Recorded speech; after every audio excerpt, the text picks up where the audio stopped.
If you've spent enough time digging through the underground music scene, eventually you'll stumble across an album that makes you wonder, how does nobody know about this? For me, that album is Postmortem Memoir by SKULLDOG. It isn't an album you'll hear on the radio, and it definitely isn't made for everyone. It's loud, chaotic, aggressive, and extremely political. It falls somewhere between experimental trap, horrorcore, and honestly what I would call death rap. What immediately hooked me wasn't how heavy it sounded, but by how creative it was. Every song feels like it has its own personality while still fitting into the larger atmosphere of the album.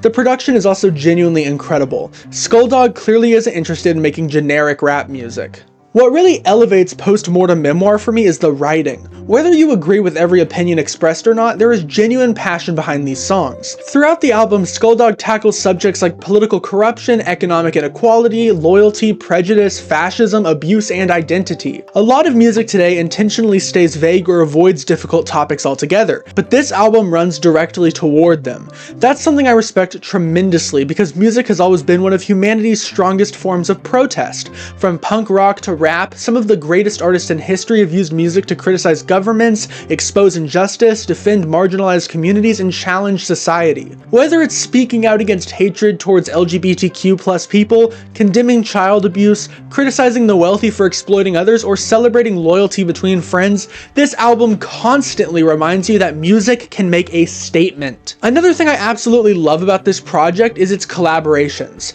Underground rap is filled with unbelievably talented artists that most people have never heard of, and Postmortem Memoir does an amazing job of showcasing them. My personal favorites include Kill BVT, Willow's Grave, and Gun Suicide. They all really complement the songs they're on. Now what I would like to do is go through each song and explain what I personally take away from it. Obviously this is just my interpretation of the album. Lyrics can mean different things for different people, and I don't claim that these are the definitive meanings behind any of these songs. With that being said, let's get into the song analysis. Postmortem Memoir Song Analysis! Yeah! Postmortem Memoir. The first song on the album is ICUCP, and it is one of the strongest opening tracks I've heard in a very long time, because it immediately establishes the album's willingness to tackle uncomfortable subjects. My interpretation is that the song criticizes powerful people for redirecting public attention and hatred towards transgender people and the broader LGBTQ+ community, while ignoring abuse committed by influential individuals themselves. This song comes across to me as questioning why public outrage is sometimes directed at marginalized communities instead of those with wealth or influence.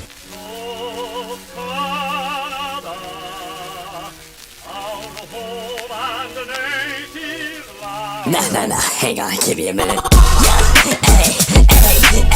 The next song is Canuck Bawling, probably one of the catchiest songs on the album while also being one of the smartest.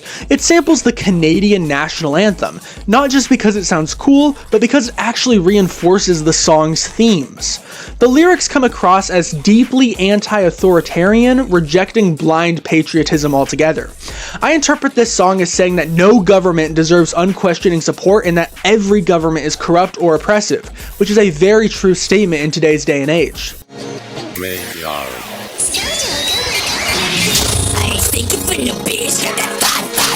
Next we have Blood Over Water. Blood Over Water is cool because the title itself twists the phrase blood is thicker than water, replacing it with blood over water, to emphasize that chosen family matters more than biological family or anybody else who happens to be in your life. Throughout the song, SKULLDOG makes it clear that the people he considers his brothers are irreplaceable, even shouting out two close friends in an ad-lib before saying blood over water, fuck you if you think different. Later in the song, the verses become much angrier as he addresses somebody who betrayed him. To me, that contrast between celebrating loyalty and expressing rage toward betrayal reinforces the theme of the song.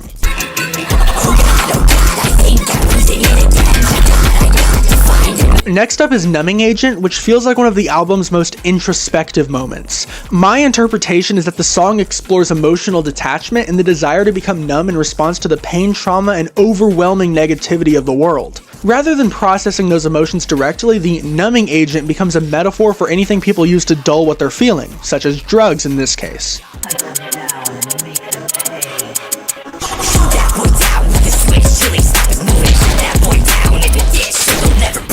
Next is Graveyard Thuggin', basically an anthem for ignoring prejudice and living authentically. One lyric that stuck out to me is, "Fuck everybody, live free and live proud." It's very simple, but I see that as rejecting the opinions of people that try to shame others for who they are.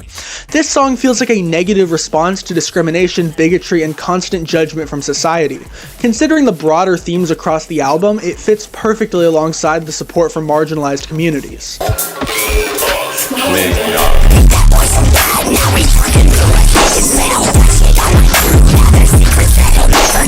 Speak and Spell feels like a companion piece to Graveyard Thuggin'. The repeated line, "I don't care what you say, motherfucker, I'm gonna live my way, motherfucker," drives that same message about not listening to judgment and being yourself home over and over again. Sometimes repetition in music can be boring, but here it works because of the meaningful message in the lyrics and how catchy it sounds. It's Bozo the Clown. What do you have to say to us today, Bozo? You know, personally, I think SKULLDOG's new music is way too political, and I'm dead as fuck. If you hit this shit like me, maybe you can make some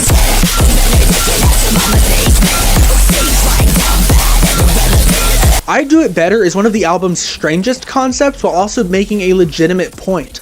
Before the main song begins, a fictional character called Bozo the Clown complains that SKULLDOG's music is too political. Boo. Then the beat drops into one of the hardest songs on the entire album. It is an incredibly entertaining setup because the clown represents anybody who insists that music should not discuss politics or social issues. By literally portraying those critics as clowns, this song argues that art has always reflected the world around it. Whether you look at punk, hip-hop, folk music, metal, or even classical music, artists have always responded to injustice, war, inequality, and cultural change. Pretending that music shouldn't be political ignores a huge part of why art exists in the first place.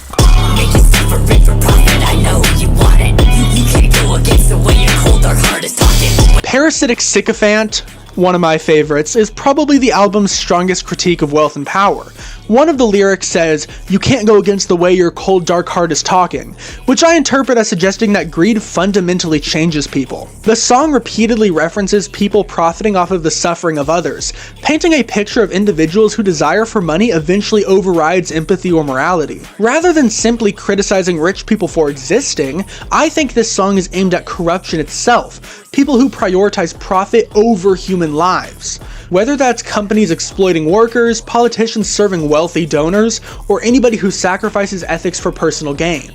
This song argues that unchecked greed eventually consumes the people who embrace it.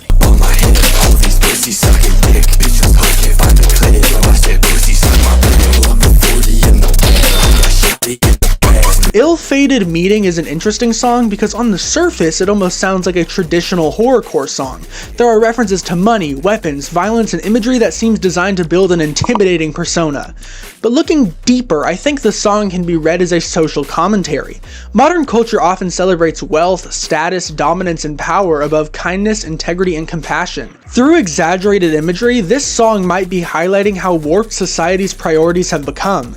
Instead of saying this life cycle is admirable, it almost feels like it's exposing the absurdity of measuring a person's worth by what they own or how intimidating they appear.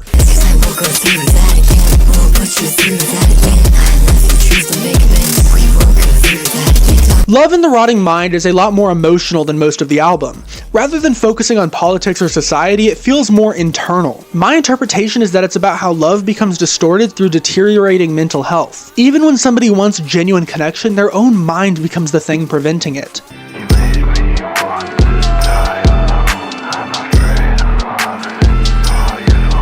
You Made Me Wanna Die Alone, the last song. It closes out the album on an incredibly bleak note. To me, this song isn't simply about heartbreak, but about the lasting damage betrayal and emotional abuse can leave behind. Rather than focusing on one specific person, it feels like an exploration of how repeated pain can completely reshape someone's view of relationships and trust. Ending the album on such a vulnerable note is surprisingly effective because after all the political anger and social commentary displayed throughout the album, we are reminded that beneath all of this rage is still a person capable of being deeply hurt. That is the end of the song analysis, but one thing I haven't talked about yet are the 3 spoken word interludes: the poem, the manifesto, and the note. At first, I wasn't entirely sure about what these tracks were trying to accomplish. They didn't function like normal songs, and they were much more focused on storytelling than music. After listening several times, I still had questions, so I actually reached out to SKULLDOG himself for clarification. According to him, these tracks are not meant to comment on society directly like many of the album's songs. Instead, they tell the story of the SKULLDOG character, the supernatural entity that represents the album's central narrative. SKULLDOG's answer as to what these interludes mean was still pretty vague, so this is my interpretation of what exactly these mean. The story begins with the poem, which serves as the origin myth to the character. The poem describes a street dog that was abused, neglected, and ultimately killed. Rather than finding peace, the dog's suffering gives birth to something far more sinister, reborn as a hellhound-like demon. SKULLDOG rises from death, driven entirely by hatred and vengeance. The poem establishes that this simply isn't a monster, but it's the physical manifestation of pain, abuse, and injustice taking on a new form. The narrative continues in the manifesto, which is told from the perspective of one of the people being hunted by the SKULLDOG entity. SKULLDOG relentlessly tracks down those responsible for the cruelty that ended his life as an innocent street dog, acting almost like a supernatural force of vengeance. In this part of the story, the character isn't portrayed as randomly violent, but he's carrying out revenge against the people who created him through their own cruelty. Finally, the note serves as the tragic conclusion to the story. After his revenge is complete, SKULLDOG regains enough self-awareness to realize that killing the people responsible didn't actually fix anything. The same hatred, greed, violence, and cruelty that created him still exists in the world. His vengeance might have been satisfying, but it changed nothing about the systems of human nature that caused his suffering in the first place.